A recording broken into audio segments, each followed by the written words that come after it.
आता है harmful micro organism. Micro organism animals में कैसे हार्मफुल होते हैं और प्लांट्स में कैसे हार्मफुल होते हैं। आपने जैसे एनिमल्स में आपने देखा होगा कि फार्मर्स को ना वो जैसे सिल्क वर्म फार्मर्स होते हैं उन्हें ना एक डिसीज़ हो जाता है। डिसीज़ कैसा होता है? वो एंथ्रेक्स, उसका नाम क्या होता है? एंथ्रेक्स। वो कौन से फार्मर्स को होता है? जो वूल का काम करते हैं। तो एंथ्रेक्स जो होता है, एंथ्रेक्स बैक्टीरिया की वजह से होता है। कौन सा बैक्टीरिया? जो मतलब कि बैक्टीरिया कहाँ पे होता है? वो माइक्रो ऑर्गेनिज्म से ही। तो so this is anthrax disease is caused by a bacteria, so micro organism is helpful is harmful for us. तो अब एनिमल्स में कैसे होगा? Micro organism cause disease is anthrax. तो disease micro organism cause disease anthrax. जो micro organism से हमें farmer को होता है वो किससे होता है? एंथ्रेक्स से। इससे मतलब कि फार्मर की डेथ भी हो सकती है। तो ये इस तरह का फीवर है, इस तरह का डिसीज़ है ये। और disease caused by a bacteria. किससे होता है ये? बैक्टीरिया से। अब प्लांट्स में क्या होता है? प्लांट्स में ये होता है कि प्लांट्स हमारी जो प्लांट्स होते हैं उनमें डिसीज़ लग जाता है, तो जिससे हमारी क्रॉप्स जो होती हैं वो ग्रो ही नहीं कर पाती। उनका जो यील्ड ऑफ क्रॉप होता है वो रिड्यूस हो जाता है, कमी हो जाती है उनमें। तो उसको कैसे कंट्रोल किया जा सकता है? हम उसमें काफ़ी हद तक स्प्रे केमिकल्स डालते हैं, तो उस हमारी क्रॉप दोबारा से जो उसकी फर्टिलिटी होती है वो इंक्रीज़ हो जाती है। और वो वो मतलब कि हमें जो प्लांट्स को होती है वो उससे बचाती है। क्रॉप्स जो दोबारा ग्रो करना स्टार्ट कर देती हैं। और मतलब कि जो केमिकल्स होते हैं वो प्रोटेक्ट करते हैं डिसीज़ से। तो आगे इससे हमें पता लग ही गया है कि भी हमारे लिए माइक्रो ऑर्गेनिज्म जो हैं वो कैसे हमारे फ्रेंड हैं और कैसे हमारे लिए हार्मफुल हैं, कैसे फो हैं हमारे। हम अभी ये सारा कुछ अपने इस वीडियो में पढ़ ही चुके हैं कि वो बेनिफिशियल भी कैसे हैं। माइक्रो ऑर्गेनिज्म के कुछ बेनिफिट्स भी हैं और कुछ मतलब कि नुकसान भी हैं कुछ उनकी। हाँ, वो हमारे लिए हार्मफुल भी हैं। तो आई होप कि आपको ये सारा समझ में आ गया होगा। It is clear for you. Next video में हम पढ़ेंगे कि food preservation and food poisoning. Thank you. We start topic food poisoning and food preservation. हमने पीछे का डिस्कस किया पहले कि माइक्रो ऑर्गेनिज्म हमारे फ्रेंड भी हैं, फो भी हैं। माइक्रो ऑर्गेनिज्म हमारे लिए यूज़फुल भी हैं और हार्मफुल भी हैं। तो वो हार्मफुल कैसे हैं कि जैसे हमने कोई फूड बनाया, सुबह मॉर्निंग में बनाया, वो रात तक ख़राब हो जाता है। और या फिर जैसे हम मार्केट में गए, मार्केट में से मैंगोज़ ले आए, मैंगोज़ हमें 3-4 दिन खाने का टाइम नहीं मिला, तो वो 3-4 डेज़ बाद क्या हुआ? रोटन हो गए। और जैसे ब्रेड में हम कई बार देखते हैं कि फंगस टाइप का कुछ ग्रो हो जाता है, वाइट सी वो आ जाती है, वाइट सी लेयर आ जाती है उसके ऊपर। तो वो क्या होता है, मतलब कि उससे क्या होता है कि हमें पता लगता है कि उस पे ऊपर माइक्रोब्स ने अटैक किया है, तो वो हमारी ब्रेड स्पॉयल हो गई है। तो उसमें ये सब कैसे हुआ, क्यों हुआ? All these things are happening. All our food is damage. हमारा फूड क्यों ख़राब हुआ, कैसे हुआ? बिकॉज ऑफ माइक्रोब्स और माइक्रो ऑर्गेनिज्म। तो उनके ऊपर मतलब माइक्रोब्स और माइक्रो ऑर्गेनिज्म ने अटैक कर दिया। सो नेक्स्ट हम इसमें है कि due to consumption of food spoiled by some micro organism, food poisonous causing serious illness and even death. So it is very important that we preserve to food, prevent it from being spoiled. इसलिए मतलब कि microbial attack से बचाने के लिए हमें क्या ज़रूरत होती है? Need of food preservation. तो अब फूड प्रिजर्वेशन क्या होता है? फूड प्रिजर्वेशन होता है अपने फूड को माइक्रोबियल अटैक से बचाना, फूड की लाइफ लॉन्ग कर देना। उसको हम बोलते हैं फूड प्रिजर्वेशन। जैसे हम रोटी तो हम डेली खाते हैं, रोटी की अगर बात करते हैं हम, तो वो डेली खाते हैं, तो वो हमारी रात तक ख़त्म हो जाती है, तो डेली की डेली वो लग जाती है। बट अगर हम बात करें पिकल्स की, तो वो उसको हम क्या करते हैं, उसको हम 6 मंथ्स तक खाते रहते हैं। तो वो माइक्रोबियल अटैक से वो कैसे बचते हैं? जैम्स और जेलीज होते हैं, उनमें भी क्या होता है? कोई ना कोई प्रिजर्वेटिव डला होता है जिससे कि वो ख़राब नहीं होते। प्रिजर्वेटिव क्या करते हैं? उनकी लाइफ को लॉन्ग कर देते हैं। This is known as food preservation. अब फूड प्रिजर्वेशन के हमारे पास मेथड्स हैं। मेथड्स क्या हो गए कि कुछ हम अपने फूड में केमिकल्स ऐड करते हैं। केमिकल्स के नाम क्या हैं? Sodium benzoate and sodium metabisulphite. ये तो हो गए केमिकल्स, या सॉइल हो गया। तो बट अगर जो ये केमिकल्स होते हैं वो अपना वर्क करते हैं, अपना काम करते हैं। बट अगर हम मतलब केमिकल यूज़ ना करना चाहें तो फूड प्रिजर्व कैसे कर दें? तो कैसे होगा फूड प्रिजर्व? साल्ट्स और oil salts and edible oils are called preservative. Common salt को भी हम प्रिजर्वेशन, कॉमन सॉल्ट जो होता है वो प्रिजर्वेशन के काम आ सकता है।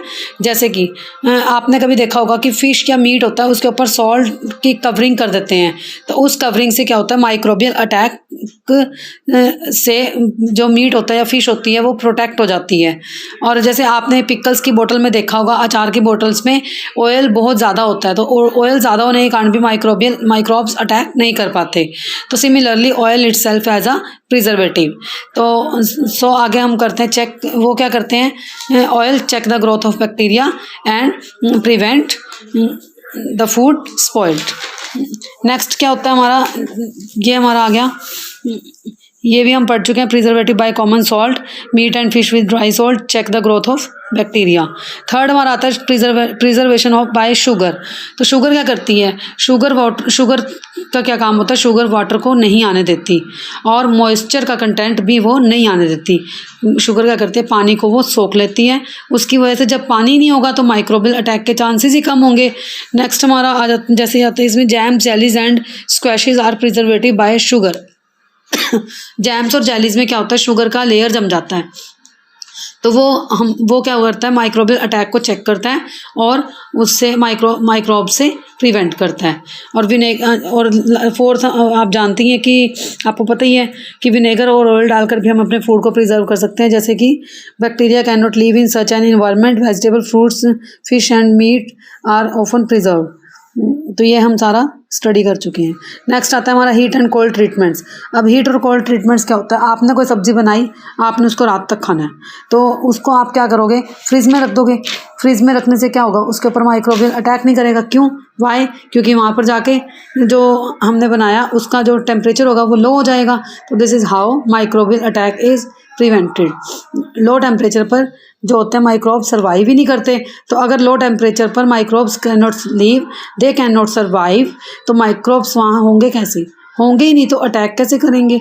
ओके, तो नेक्स्ट जैसे होता है कि विंटर्स में तो कोई भी आइटम्स जो होती है जल्दी से ख़राब नहीं होती, बट समर्स में क्या होता है, समर्स में कोई भी हम चीज़ बनाते हैं तो वो रात तक ख़राब हो जाती है, स्पॉइल हो जाती है। तो इसलिए हमें क्या ज़रूरत पड़ती है, नीड ऑफ रेफ्रिजरेटर।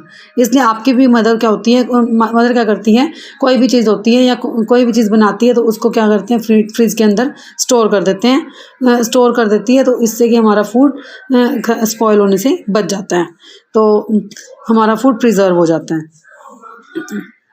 ये नेक्स्ट जैसे boiling kills many micro organism. अब एक तो हो गया लो टेम्परेचर की बात करते हैं हम। लो टेम्परेचर अगर मैंने क्या अब हीटिंग, बट अबाउट हीटिंग क्या होती है, सुपर लो टेम्परेचर पे तो क्या होता है, microbes can not survive. But very high temperature, अगर मैं वेरी हाई बहुत ज़्यादा टेम्परेचर कर देती हूँ तो माइक्रोब्स कैन नॉट सर्वाइव, तब भी माइक्रोब्स सर्वाइव नहीं करते। क्यों, क्योंकि जैसे मिल्क होता है, हम मिल्क को क्या करते हैं, मिल्क को बॉयल करके पीते हैं, तो बॉयल करने से क्या होता है, माइक्रो ऑर्गेनिज्म किल हो जाते हैं माइक्रोब्स। तो जब वो किल ही हो जाते हैं तो फिर बॉयल करने से भी वो हमारे बॉयल करने से भी जो दूध के अंदर माइक्रोब्स होते हैं वो किल हो जाते हैं। तो इससे भी ज़्यादा हाई टेम्परेचर पे भी माइक्रो ऑर्गेनिज्म अटैक नहीं कर पाते। तो ये भी हमने स्टडी कर लिया। नेक्स्ट हमारा ये भी हो गया। आगे हम बढ़ते हैं स्टोरेज एंड पैकिंग। स्टोरेज और पैकिंग, आपने कभी देखा होगा कि चिप्स के पैकेट सील्ड होते हैं, चिप्स को ओपन करके रख दो तो क्या होते हैं, वो सॉफ्ट हो जाते हैं, स्पॉयल से हो जाते हैं, तो बिकॉज उन पर माइक्रोब्स अटैक कर देते हैं।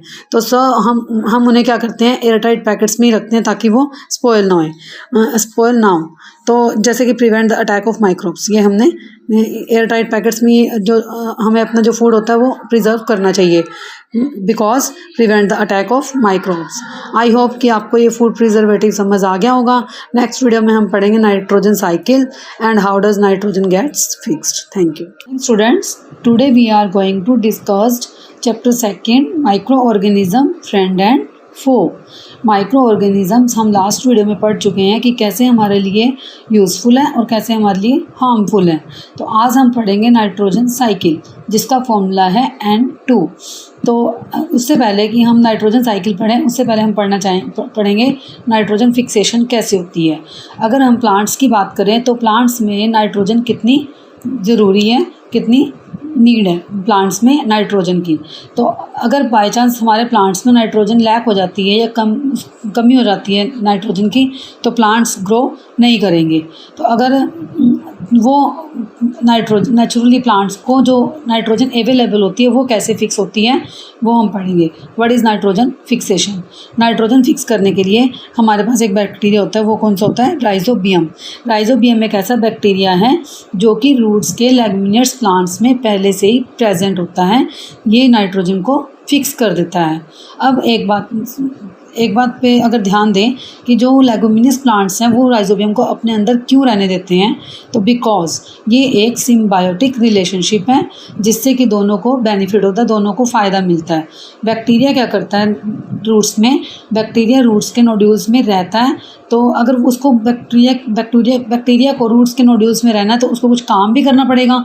तो ये जो काम करता है that is nitrogen fixation. So this is how plants को भी बेनिफिट और बैक्टीरिया को भी बेनिफिट। तो ये एक सिम्बायोटिक रिलेशनशिप है। अब क्या तरीका है कि जिससे नाइट्रोजन फिक्स हो सके? क्या तरीका है कि जिससे नाइट्रोजन फिक्स हो? तो वो हम पढ़ते हैं, जब भी लाइटनिंग या थंडरस्टॉर्म आता है तो उसकी वजह से N2 ब्रेक हो जाता है NN एटम्स में, और ऑक्सीजन के साथ कंबाइन करके वो बहुत सारे कंपाउंड्स बना लेता है जो कि क्या करते हैं, रेन के साथ नाइट्रेट की फॉर्म में आ जाते हैं और सोइल को नाइट्रोजन से रिच कर देते हैं। मतलब कि मीन्स ये है कि जो सॉइल होती है उसमें काफ़ी क्वांटिटी में नाइट्रोजन आ जाती है, और जो ये हमारे NN एटम्स होते हैं वो क्या करते हैं, बैक्टीरिया प्लांट्स के लिए बहुत ही यूज़फुल होते हैं। तो that is nitrogen fixation. First point क्या आ गया हमारा? राइजोबियम। सेकंड आ गया fixation of nitrogen in leguminous plants. Third आ गया nitrogen gets fixed through action of lightning. Thank you. Next is nitrogen cycle. Cycle क्या होती है? यूज़ होकर वापस रिप्लेनिश हो जाना, मतलब कि जिस फॉर्म में थे उसी फॉर्म में वापस आ जाना। तो कौन रिस्पॉन्सिबल है नाइट्रोजन फिक्स करने में? वो है राइजोबियम या ब्लू ग्रीन एल्गी। ये क्या करते हैं, प्लांट्स के अंदर नाइट्रोजन फिक्स कैसे करते हैं? ये प्लांट्स राइजोबियम बैक्टीरिया या ब्लू ग्रीन एल्गी नाइट्रोजन को कंपाउंड्स में कन्वर्ट कर देते हैं। जब ये नाइट्रोजन को कन्वर्ट कर देते हैं तो क्या होता है, नाइट्रोजन प्लांट्स में आ जाता है जो प्लांट्स के लिए बहुत ही यूजेबल फॉर्म है। तो अब ये कंपाउंड्स हमारी क्रॉप्स को अगर मिल जाते हैं तो ये कंपाउंड्स क्या करेंगे, नाइट्रोजन को प्लांट्स प्रोटीन में कन्वर्ट कर देंगे। तो जब हम प्लांट्स प्रोटीन को या एनिमल्स कंज्यूम करेंगे तो उनके अंदर प्लांट्स प्रोटीन आ जाएंगे। तो अगर हमें प्रोटीन्स इंटेक करना है तो प्रोटीन जो होता है वो क्या होता है हमारी बॉडी के अंदर? Protein is vital substance of your body. तो जो किससे मिलता है हमें? दाल से या पल्सेस से। बिकॉज क्योंकि जो पल्सेस में राइजोबियम जो होता है बैक्टीरिया वो पहले से ही फिक्स होता है। अब ये तो हो गई हमारी आधी कहानी कि नाइट्रोजन फिक्स कैसे होती है। अब आगे हम पढ़ते हैं नाइट्रोजन रिसाइकिल कैसे होगा। जब when animals and plants dead हो जाते हैं या मर जाते हैं तो क्या होता है, माइक्रो ऑर्गेनिज्म उनके ऊपर अटैक करते हैं। तो क्या होगा, when they die, when animals and plants die then micro organism attack, जो माइक्रोब्स होते हैं वो अटैक करते हैं और नाइट्रोजन वेस्टेज जो होता है वो सॉइल में मिल जाते हैं। और अगर वो डिकम्पोज होकर वापस अगर क्रॉप्स को मिल जाते हैं तो क्रॉप्स क्या करती हैं, उनको दोबारा प्रोड्यूस कर लेती है। बट कुछ बैक्टीरिया ऐसे होते हैं जो डायरेक्टली इन कंपाउंड्स को नाइट्रोजन में कन्वर्ट कर देते हैं, N2 में कन्वर्ट कर देते हैं, जो कि जो N2 है वो क्या है, गैस है। इस तरीके से the amount of nitrogen fix that is 78%। जैसे कि एटमॉस्फेयर है 78% nitrogen gas. Certain bacteria and blue green algae present in soil fix nitrogen from the atmosphere. Nitrogen is then used for the synthesis of plant proteins. एक point हमारा है कि जब when animals died तो क्या होता है, animals feeding on plants gets these proteins कि एनिमल्स को वो जो प्रोटीन है वो मिल जाता है। और नेक्स्ट आता है हमारा, जब एनिमल्स डाइड हो जाते हैं, मर जाते हैं, तो क्या होता है, जो उनके नाइट्रोजनियस वेस्टेज हो गए वो किस में मिल जाते हैं, सॉयल में मिल जाते हैं। तो यूज्ड बाय प्लांट्स अगेन, दोबारा से क्या होता है, वो डिकम्पोज होकर दोबारा प्लांट्स बन जाते हैं। तो percentage of nitrogen in the atmosphere remains constant. तो जिससे कि वो डायरेक्टली मतलब का जो कंपाउंड्स होते हैं वो नाइट्रोजन में कन्वर्ट हो जाते हैं। तो वो क्या, वो जो मतलब कि हमारी क्या वो गैस है। तो इस तरीके से जो हमारा अमाउंट होता है नाइट्रोजन फिक्स का वो कितना हो जाता है, 78%। अब हम इसको एक डायग्राम से समझते हैं नाइट्रोजन साइकिल। तो ये हमारा हो गया आधा नाइट्रोजन फिक्सेशन। ये कैसे होती है? सबसे पहले हमारे जो एटमॉस्फेयर में जो नाइट्रोजन है वो कितनी है? 78%। कैसे? Atmospheric nitrogen. सबसे पहले क्या होता है कि जो हमारे पास ये लाइटनिंग होती है, लाइटनिंग से हमारी नाइट्रोजन फिक्स होती है। मैंने आपको नाइट्रोजन फिक्सेशन में बताया था। तो लाइटनिंग सबसे पहले हमारा सबसे फर्स्ट मतलब कि जो कंटेंट है वो लाइटनिंग है। तो उसके बाद क्या होता है, जो nitrogen fixing bacteria fix in atmospheric nitrogen. तो जो हमारा राइजोबियम और ब्लू ग्रीन एल्गी होते हैं वो क्या करते हैं, हमारे जो प्लांट्स को नाइट्रोजन फिक्स कर देते हैं, जो प्लांट्स यूज़ करते हैं। नेक्स्ट हमारा आ जाता है bacteria in turn fix nitrogen into nitrogenous compounds. तो ये बैक्टीरिया क्या हो गया, जो नाइट्रोजन को नाइट्रोजनियस कंपाउंड्स में कन्वर्ट कर दिया, और जो कि किसको मिल जाते हैं, जो मतलब कि प्लांट्स प्रोटीन की फॉर्म में आ जाते हैं, और किसको मिल जाते हैं, compounds of nitrogen in the soil. तो वो किसको मिल जाते हैं, सॉयल। तो जब ये कंपाउंड्स जो होते हैं मतलब प्लांट्स प्रोटीन्स वाले कंपाउंड्स कौन इंटेक करते हैं, प्लांट्स। तो ये जब एक प्लांट्स इंटेक कर लेते हैं तो क्या होता है, वो उनके अंदर आ जाते हैं और जो बैक्टीरिया उनको मिल जाता है। नेक्स्ट आ जाता है जब एनिमल्स या प्लांट्स मर जाते हैं, तो उससे क्या होता है, ये नाइट्रोजन वेस्ट जो होते हैं ये या तो क्या होता है कि कंपाउंड की फॉर्म में वापस आ जाते हैं, मतलब कि उसको कंपाउंड की फॉर्म में कन्वर्ट हो जाते हैं, डिकम्पोज होकर चेंज हो जाते हैं, या फिर क्या करते हैं, या मतलब कि जो बैक्टीरिया जो टर्न होता है compounds of nitrogenous into gaseous nitrogen, कि या फिर वो डायरेक्ट क्या करते हैं, नाइट्रोजन को कन्वर्ट कर देते हैं, और जिससे कि हमारे जो इन्वायरमेंट में 78% नाइट्रोजन गैस प्रेजेंट हो जाती है। Okay, I hope this is clear to you. Nitrogen cycle is clear. इसको हम 2 स्टेप्स में पढ़ते हैं। फर्स्ट हमारा नाइट्रोजन फिक्सेशन, और सेकंड हमारा अगेन नाइट्रोजन रिसाइकिल, जैसे कि how will it consume and return back और रिसाइकिल। Thank you.